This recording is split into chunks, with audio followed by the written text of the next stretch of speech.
down, they were on, they were off. People are trying to budget for it, and so we really saw the impact last year. Tariffs drove up prices for you over the past year, on average $700 per household. Now thousands of businesses are clawing back those import taxes. And hello, everybody. Thanks for sticking with us here at 4:30. I'm Connie Leonard. Today, the first round of tariff refunds are rolling out.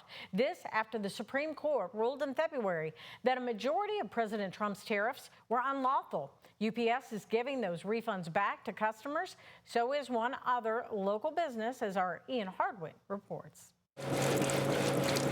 Big printing machines need big cleaning machines.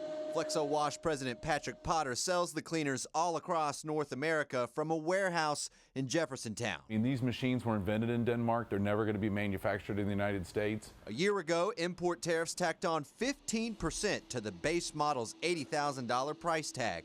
For the first month, Potter ate the cost for customers. Because we knew that they could potentially delay, and we sold over $1 million in machines last April. Potter applied for a tariff refund upwards of $400,000 after the Supreme Court ruled most tariffs imposed by President Donald Trump were illegal. Potter says the dollars should go back to the buyers. It's not our money, it's their money. They ended up paying the tariff and the price of the machine. So, I think it's the right thing to do to return it back to them instead of us just sitting on it. For example, this analog cleaner, which resets the printing rolls on the colors, it comes from the Netherlands. There's a 15% tariff on this for something that costs about $2,000 a barrel. Trump sought a boost for American manufacturers with the tariffs. It's forced Potter to buy at least one cleaning chemical from here at home.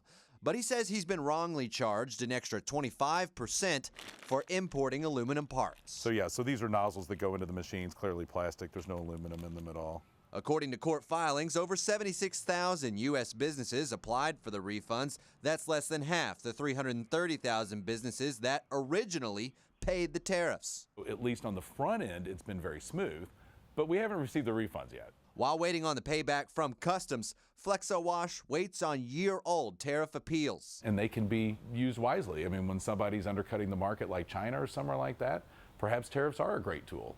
But in this case, it's just created a lot of uncertainty for us and our customers. Uncertainty he's certain won't end, even as the 10% worldwide tariffs imposed by Trump after the Supreme Court decision expire this July. Reporting in J-Town, Ian Hardwick for WHAS 11 News, on your side. And the Kentucky Distillers Association tells us today retaliatory tariffs on bourbon have subsided.